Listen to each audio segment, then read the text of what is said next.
आज के इस क्लास में हम कक्षा 8 के विज्ञान से अध्याय 17 को बतलाएंगे और इसका नाम है किशोरावस्था की ओर। तो इसके सभी प्रश्न और उत्तर को हम बतलाएंगे। आप लोग वीडियो को शुरू से लेके अंत तक देखिए और चैनल पे नए तो चैनल को सब्सक्राइब करके घंटी को बजा दीजिए। तो चलिए अब हम प्रश्न की ओर बढ़ते हैं।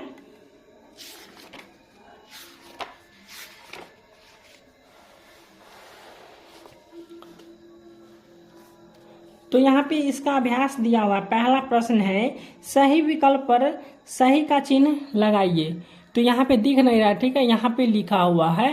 तो इसका पहला क में प्रश्न है कि किशोरावस्था की अवधि है। तो किशोरावस्था की अवधि हो जाता है 11 वर्ष से 19 वर्ष जो है सो किशोरावस्था की अवधि है। उसके बाद ख में है सीखने की सबसे अधिक क्षमता होती है। तो सीखने की सबसे अधिक क्षमता होती है किशोरावस्था में जो है सो सीखने की सबसे अधिक क्षमता होती है। उसके बाद ग में है टेस्टोस्टेरोन जो है सो पुरुष का हार्मोन है, ठीक है। टेस्टोस्टेरोन क्या है? पुरुष का हार्मोन है। उसके बाद घ में है सामान्यतः ऋतुस्राव प्रारंभ होता है। तो सामान्यतः ऋतुस्राव प्रारंभ होता है 11 से 13 वर्ष में जो है सो ऋतुस्राव प्रारंभ होता है। उसके बाद चौ में है बेहतर सेहत के लिए आवश्यक है। तो बेहतर सेहत के लिए क्या आवश्यक है? इनमें से कोई नहीं, ठीक है। तो यहाँ पे हो जाएगा चौथा ऑप्शन। उसके बाद दूसरा प्रश्न है सही कथन के सामने जो क्या करना है, चलिए फिर से बतला देते हैं कि दूसरा प्रश्न है सही कथन के सामने सही और गलत कथन के सामने क्या करना है? गलत का चिन्ह लगाना है। तो यहाँ पे एक में दिया हुआ है, यहाँ पे क में है कि द्वितीयक लैंगिक लक्षण शैशवावस्था में दिखाई देते हैं। तो यह गलत हो जाएगा। उसके बाद ख में है शुक्राणुओं का उत्पादन अंडाशय से होता है। तो ये भी गलत हो जाएगा। उसके बाद ग में है पहले ऋतुस्राव को रोज दर्शन कहते हैं। तो यह सही हो जाएगा। उसके बाद घ में है युग्मनज का पोषण गर्भाशय में होता है। तो ये भी सही हो जाएगा। उसके बाद अंग में है इंसुलिन की कमी से घेघा रोग होता है। तो ये गलत हो जाएगा, ठीक है।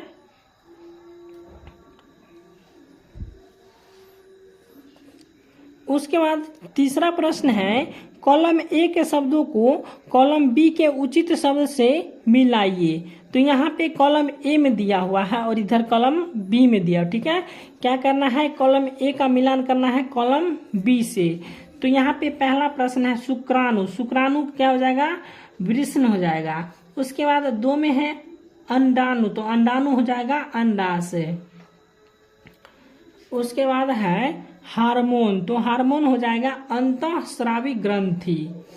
उसके बाद 4 में है शिशु। तो शिशु हो जाएगा गर्भाशय में आ जाएगा, ठीक है।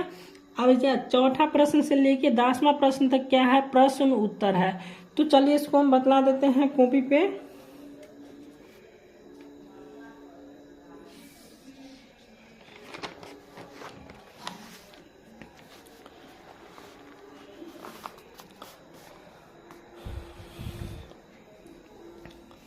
तो चौथा प्रश्न है कि किशोरावस्था से क्या समझते हैं।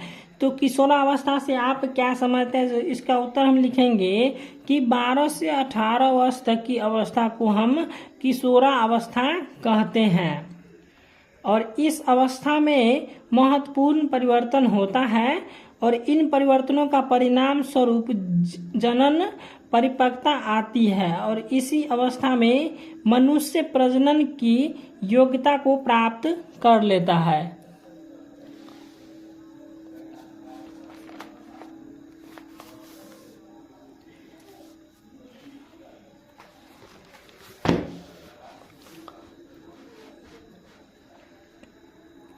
अब 5वां प्रश्न है कि किशोरावस्था बाल्यावस्था से किस प्रकार भिन्न है। तो इसका उत्तर हम लिखेंगे कि किशोरावस्था 12 से 18 तक की अवस्था को किशोरावस्था कहते हैं और इसमें अनेक प्रकार के परिवर्तन होते हैं। जबकि बाल्य अवस्था में जो है सो 6 वर्ष से 11 वर्ष की अवस्था को बाल्य अवस्था कहा जाता है। ठीक है। अब छठा प्रश्न है, बेहतर सेहत के लिए आप क्या करते हैं?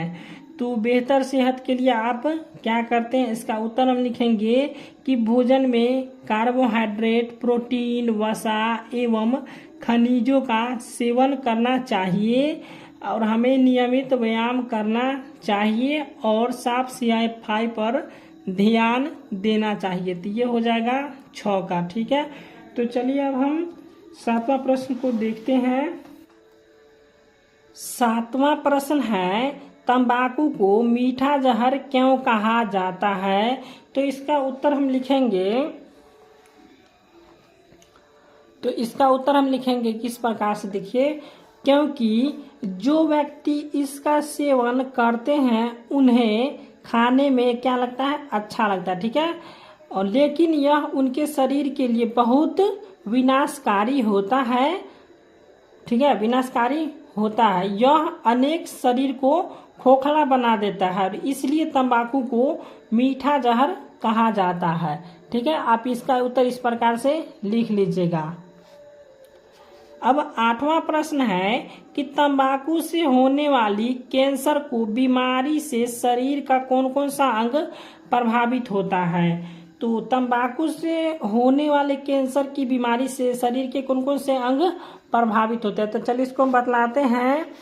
तो यहाँ पे हम लिखे हैं कि तंबाकू से होने वाली कैंसर बीमारी जो है सो हमारे शरीर के निम्न अंगों को प्रभावित करती है, जैसे हो गया फेफड़ा, दिमाग, आँख, हड्डी, पेट, खाने की नली, मूत्राशय और शरीर के अन्य अंगों पर। ठीक है। अब 9वां प्रश्न है कि भारत तथा सिर्फ बिहार में कितने प्रतिशत लोग तंबाकू तथा तंबाकू से बनी वस्तुओं का सेवन करते हैं? तो इसका उत्तर हम लिखेंगे कि बिहार में तंबाकू का प्रयोग 54% आबादी करते हैं एवं सबसे ज्यादा किशोरा अवस्था के बच्चे ही करते हैं। यहाँ पे ओकार है। ठीक है, किशोरा अवस्था। अब 10वां प्रश्न है, कैंसर के मुख्य लक्षण क्या क्या है? तो चलिए हम कैंसर के मुख्य लक्षण को बतला देते हैं। तो यहाँ पे दिख रहा होगा किताब में आपका, पेज नंबर कितना है, 245। तो कैंसर के मुख्य लक्षण इस प्रकार है। पहला हो जाएगा पेट, आंत एवं मूत्राशय संबंधित समस्या। उसके बाद दूसरा हो जाएगा घाव का आसानी से न भरना। उसके बाद हो जाएगा मुंह में उजला दाग। उसके बाद हो जाएगा स्त्रियों की योनि से असाधारण रक्त स्राव या श्वेत स्राव।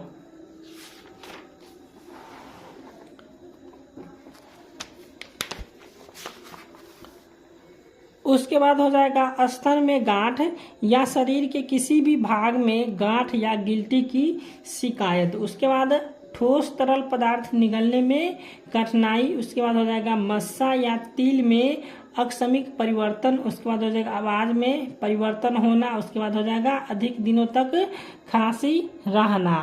तो वीडियो अच्छा लगा हो तो वीडियो को लाइक कीजिएगा और चैनल को सब्सक्राइब कर दीजिएगा।